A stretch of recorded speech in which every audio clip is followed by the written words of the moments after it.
Zara adjusted the plastic container in her tote bag and stepped out of the sweltering Lagos sun into the narrow, bustling alleys of Balogan Market.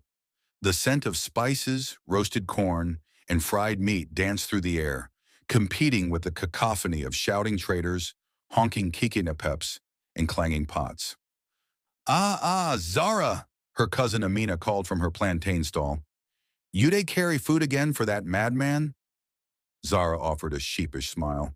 He's not mad, just quiet and hungry. He no be your responsibility, my sister. You get work we pay you. Abi you done, Miriam? Amina clicked her tongue. Zara said nothing. She was used to this. Every week for the past 3 months, she'd brought lunch to the man who sat quietly beside stall 9. No one knew his name. He dressed in old dusty clothes and had a scruffy beard. Some called him a beggar. Others thought he was mentally ill. But Zara had seen something else, dignity, humility, and a certain sadness in his eyes.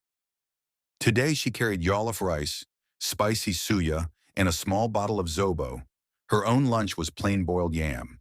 As she turned a corner, her heart fluttered. There he was, sitting cross-legged on the ground, leaning against the wall, eyes closed as if meditating. The crowd passed him like he was invisible. "Good afternoon, sir," she said softly, kneeling beside him. He opened his eyes and a slow smile spread across his face. "Good afternoon, Miss Zara." She blinked. "You know my name? You wear a name tag. From your work at the clinic." She laughed, feeling embarrassed. "Ah, you're observant." He looked at the container.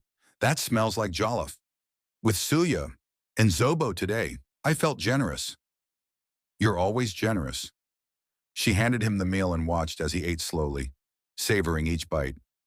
She never stayed long, just long enough to ensure he was okay. "You never eat with me," he said one day. "Ah, I'm usually in a hurry. Or maybe you think you'll catch whatever poverty I have." She paused, taken aback. "I don't think that. I just don't want to be seen with someone like me." "That's not true."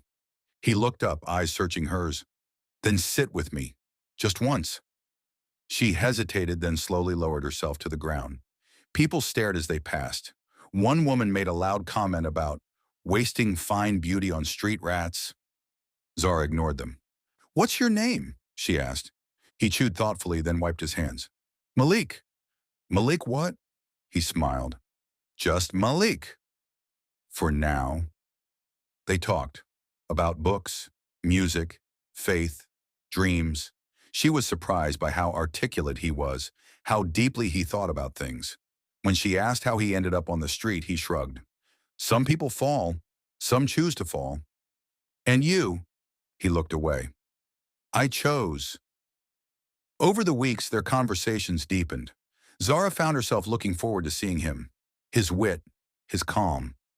One day she brought him a paperback novel. "You strike me as a man who misses reading." He smiled like a child unwrapping a birthday gift. "You have no idea." At home, her mother scolded her. "You are not a missionary. Feed yourself before you feed strangers." "But what if he's not a stranger?" Zara muttered. One day, a group of teenage boys threw sachets of water at Malik, laughing. Zara rushed to him, shielding him with her body. She screamed at them, furious, tears burning her eyes. "You think he's nothing? But he's a human being. He deserves respect." Malik gently touched her arm. "Let it go. People fear what they don't understand." She looked at him, breathless. "But I understand you." He said nothing, only looked at her with something unreadable in his eyes. One rainy Tuesday, she arrived at stall 9, drenched and panting. But Malik wasn't there. She waited an hour, then another. Nothing. She returned every day. No sign of him. A week passed. 2. Her heart ached. Then on the third week, she saw a man in a suit standing near stall 9. Tall, clean-shaven, wearing dark sunglasses. "Excuse me," he said. "Are you Miss Zara Bello?" "Yes." He handed her a sleek envelope. Inside was a note written in Malik's neat hand. "Thank you for feeding more than my stomach. I'd like to take you to dinner. On my terms this time. Saturday, 7 p.m., the Pearl Hotel. Ask for Mr. Jordan." She stared at the note, confused. Who was Mr. Jordan?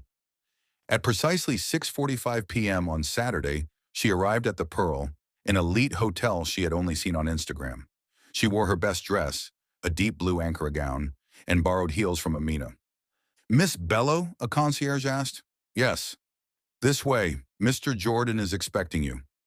She was led to a rooftop dining area, all glass and candlelight, and there he was, Malik, but different. He wore a fitted tuxedo, hair trimmed, beard shaped. He looked like a movie star. Zara froze. He stood and walked toward her. You look stunned. You're a billionaire, he said gently. Malik Jordan, CEO of Jordan Tech. I walked away from the spotlight to find someone who could see me, not my wealth. So the market, my test, my refuge. She sat slowly, heart thudding. Why me, she whispered. Because you gave without asking. Sat with me when others mocked. You treated me like a person. I never expected anything back. Which is why you're the only one I want to give everything to. Silence stretched between them. The city lights shimmered below. Zara, he said, reaching for her hand, would you let me court you? For real this time. No disguises. Tears pricked her eyes. She nodded. 2 years later, the headlines read, From Market Kindness to Mansion Love, How a Nurse's Compassion Won a Billionaire's Heart. But Zara didn't care for the headlines. All she remembered was the man who once sat beside stall 9 and smiled at her like she was the richest woman in the world. And maybe she was.